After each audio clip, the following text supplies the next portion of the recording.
Thank you, Faten, and we even had a chance to see Melanie Pitkin and and some images there, and the museum and everything. Yes.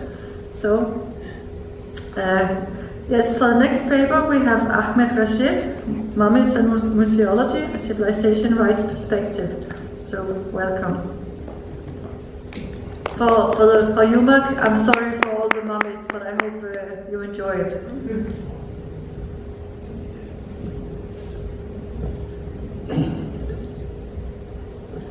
Okay, I know that I have 15 minutes, so I have to run. Yes. Okay, thank you very much. So I'm going to talk now with something which is very difficult after the great presentations which we had before from Sydney University and from Chicago University and from the museum, the Egyptian museum, from the different perspectives.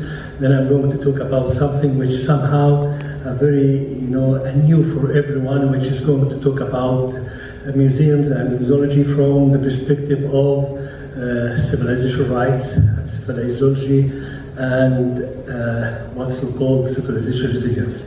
So what I'm going to talk is maybe need a little bit kind of introduction how it started the word civilization rights. I did my master's and PhD about Luxor City. It was a long story since 1984.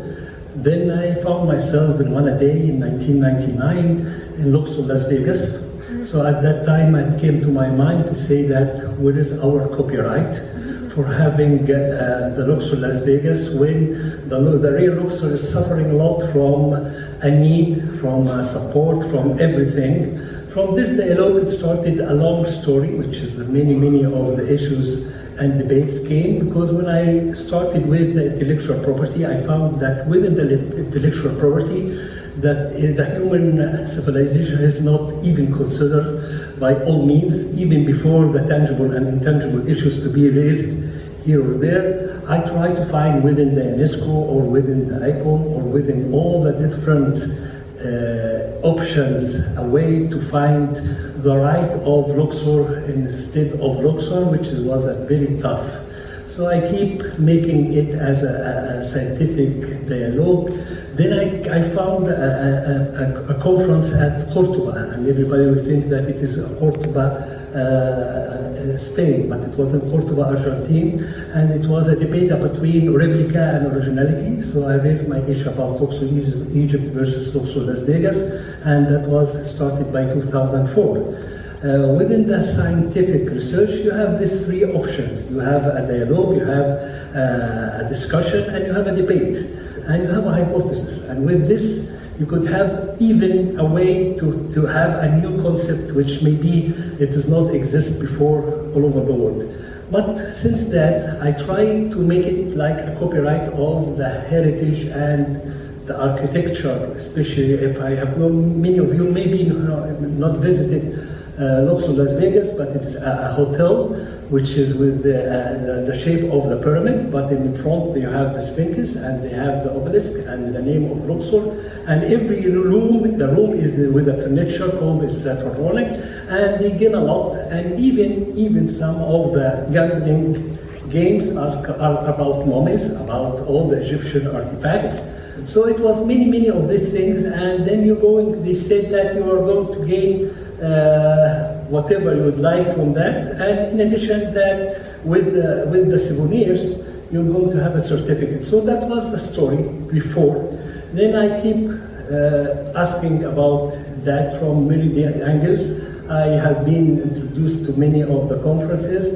Then one day I was in Sicily, I raised the issue, and the scientific, the Egyptian Academy of Scientific and Technology was represented. So I asked me why you're not having this as a scientific research.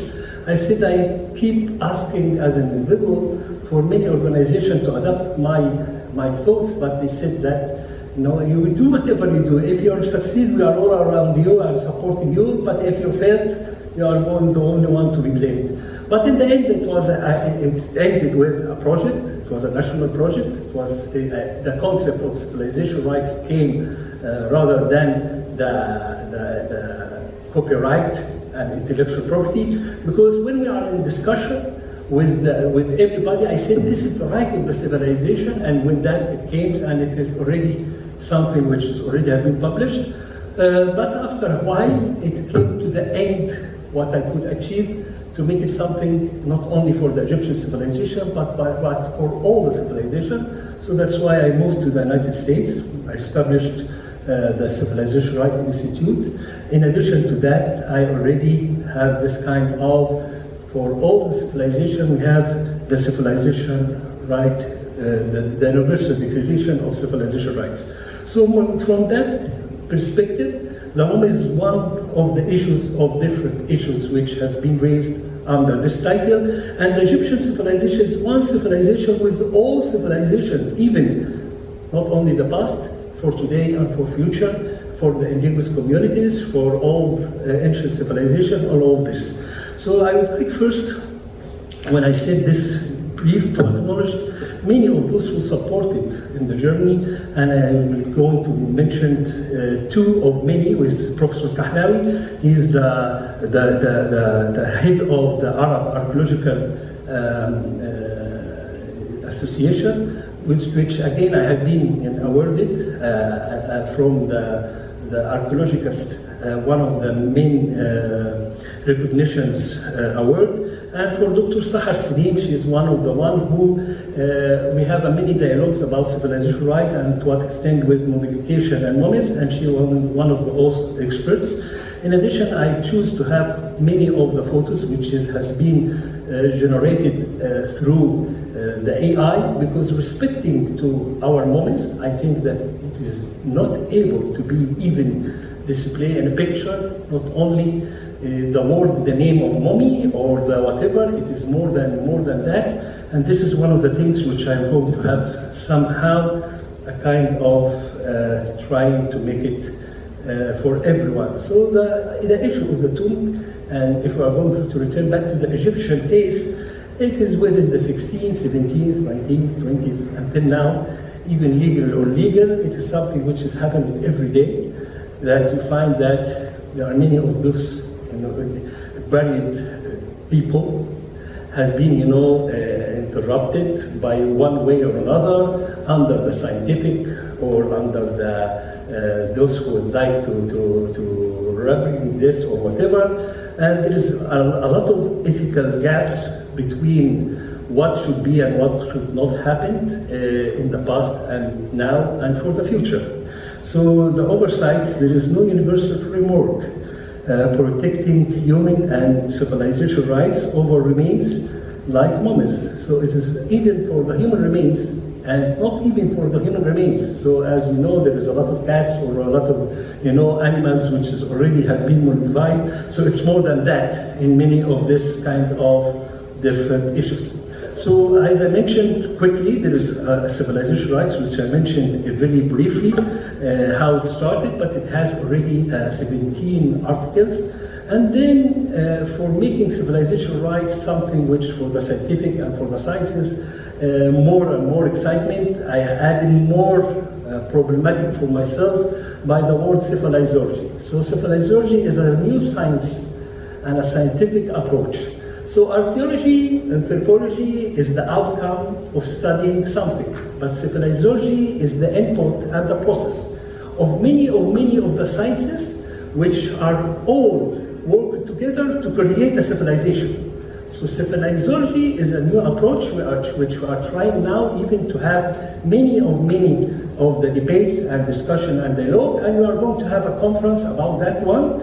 And by the end of 2026, we are inviting people to support us, organizations, and we choose the Great Pyramid to be our model, because the Great Pyramid is not for the Egyptian civilization, it's for the old civilization. It's the only one remained from the Seven Wonders, and no one and never everyone think about what is the different type of sciences, specific sciences and interdiscipline shared together to build the Great Pyramid. So this is more things which I'm going to have more explanations next Saturday, the day after tomorrow, as a keynote speaker in one of the Icom.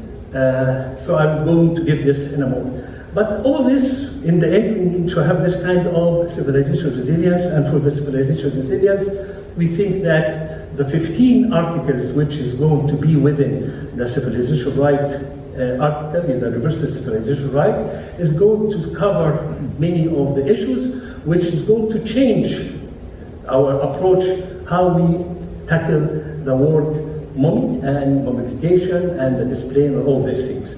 There are 15. The time is not going to be enough, but I'm going to try some of those 15, and then everyone could be invited to visit our website, and it is open discussion within the website. You are going to have the presentation, and it is going to be something which we try to make it with every article of the articles which we have, to have making the challenge, and from this challenge we have the kind of framework.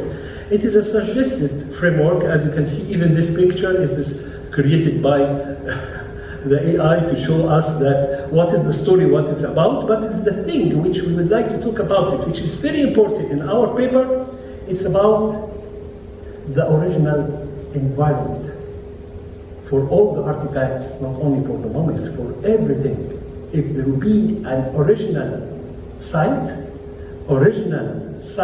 that means if it's going to be even gifted or discovered and removed from the original site, it is kind, from our point of view, a crime.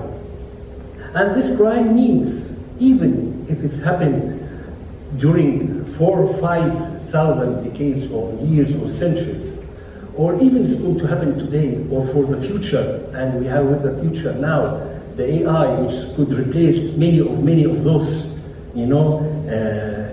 what happened under the scientific discovery or the scientific, exercises.